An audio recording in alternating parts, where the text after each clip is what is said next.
Savez-vous que les bourdons ne devraient pas voler? Vous savez, ces grosses bêtes, ces grosses abeilles qui volent très bas, sont très maladroites, on le sent, elles sont lourdes et elles font un énorme bruit quand elles nous passent vers le visage. En fait, avec leur corps massif et leurs petites ailes, ils semblent défier les lois de l'aérodynamisme. Déjà, en 1930, l'entomologiste François Magnan notait que le bourdon, trop lourd pour la portance de ses ailes, devrait rester cloué au sol. Et pourtant, un bourdon, ça vole. Si le bourdon connaissait ses croyances et connaissances en aérodynamisme qu'ont les scientifiques sur lui, eh bien il y a de grandes chances ou risques, selon comment on le voit, qu'il ne vole pas, qu'il ne vole plus. Est-ce que cela vous dit quelque chose dans votre vie? Ne vous a-t-on jamais dit que quelque chose que vous envisagiez de faire, de réaliser, était impossible? Ou que c'était trop complexe, que ça allait vous prendre un temps fou, que vous n'aurez jamais les compétences pour le faire? Et peut-être que ce qu'on vous a dit, vous l'avez accepté comme une vérité. Peut-être que vous ne l'avez même pas remis en question. Et du coup, peut-être que vous n'avez même pas essayé d'atteindre le résultat, l'objectif, le projet que vous aviez envie de mener. C'est le malheureux pouvoir des croyances limitantes, les croyances négatives. C'est celles que l'on nous donne, que l'on prend inconsciemment, mais c'est aussi les croyances négatives que nous créons nous-mêmes de par nos expériences, de par comment nous analysons, interprétons le monde et ce que nous vivons. Comme nous l'avons vu hier, une croyance, c'est une pensée que je crois vraie. Et toutes ces pensées que nous croyons vraies, sur nous, sur les autres, sur le monde, sur la vie, sur la société, constituent ce que l'on appelle notre système personnel de croyances. Je dirais que c'est comme une grille de lecture. C'est comme les lunettes par lesquelles nous regardons le monde, et plus exactement les lunettes par lesquelles nous regardons notre réalité. Les croyances, qu'elles soient positives ou négatives, vont déclencher des pensées, des émotions, nos comportements, nos actes. Bref, ce sont les croyances qui nous font vivre la vie que nous menons. En tout cas, ce sont les croyances que vous avez jusqu'à présent qui vous ont amené à vivre la vie que vous avez vécue jusqu'à présent.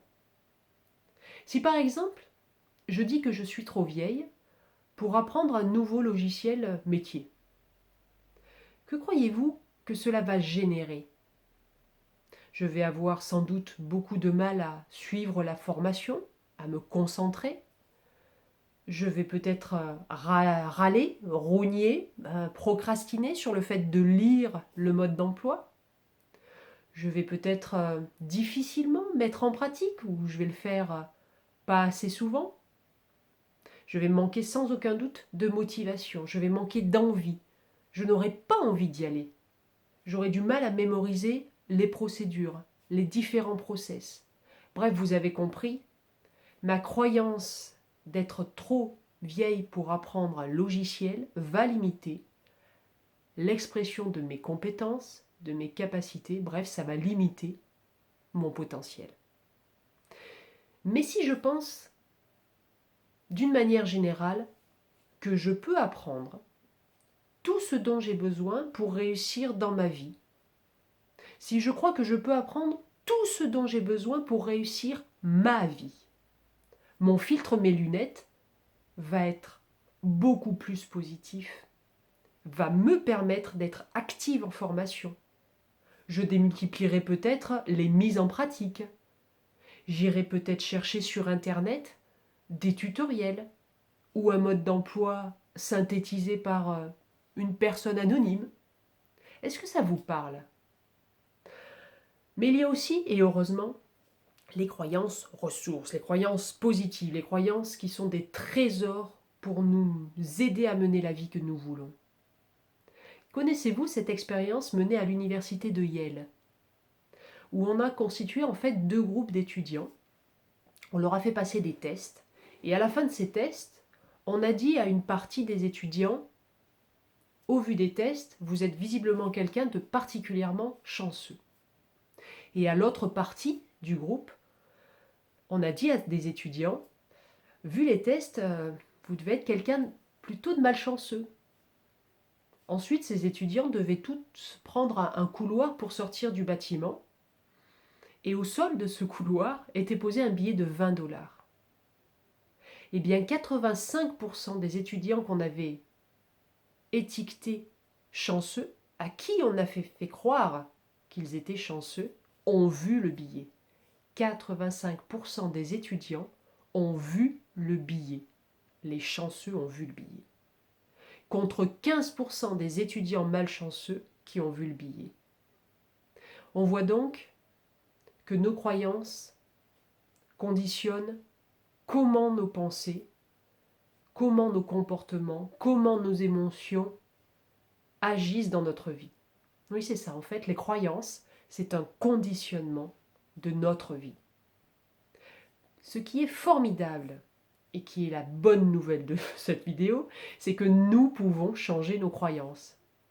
Déjà, sachez qu'on ne dépense pas plus d'énergie au fait de croire que quelque chose est possible qu'au fait de croire que ce n'est pas possible. C'est la même énergie.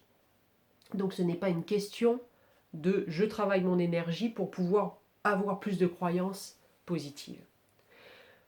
Et je trouve que cela rejoint une citation inspirante de Mark Twain qui dit « Ils ne savaient pas que c'était impossible, alors ils l'ont fait. » Comme notre bourdon. Il ne sait pas qu'a priori c'est impossible qu'il vole au vu des règles et lois de l'aérodynamisme et pourtant il vole. Vous allez me dire, ok Stéphanie, pourquoi pas? On va changer nos croyances, mais comment change-t-on des croyances limitantes?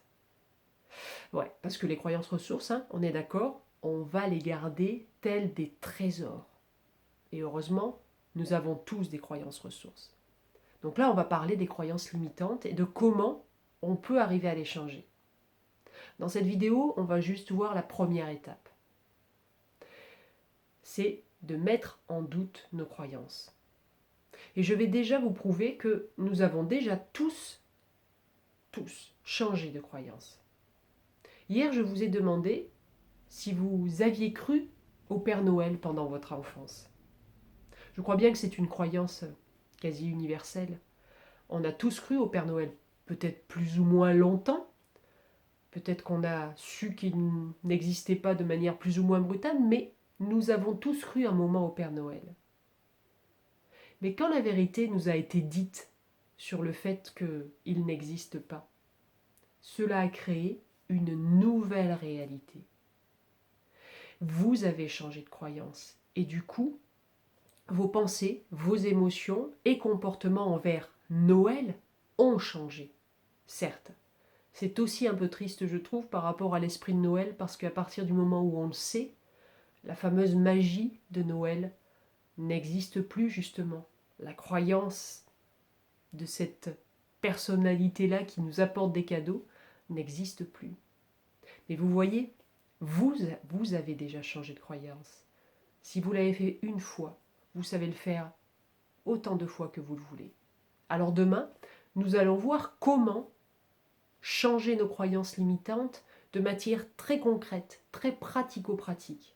Alors demain, coaching dirigé, mais ce sera à vous de faire les choses.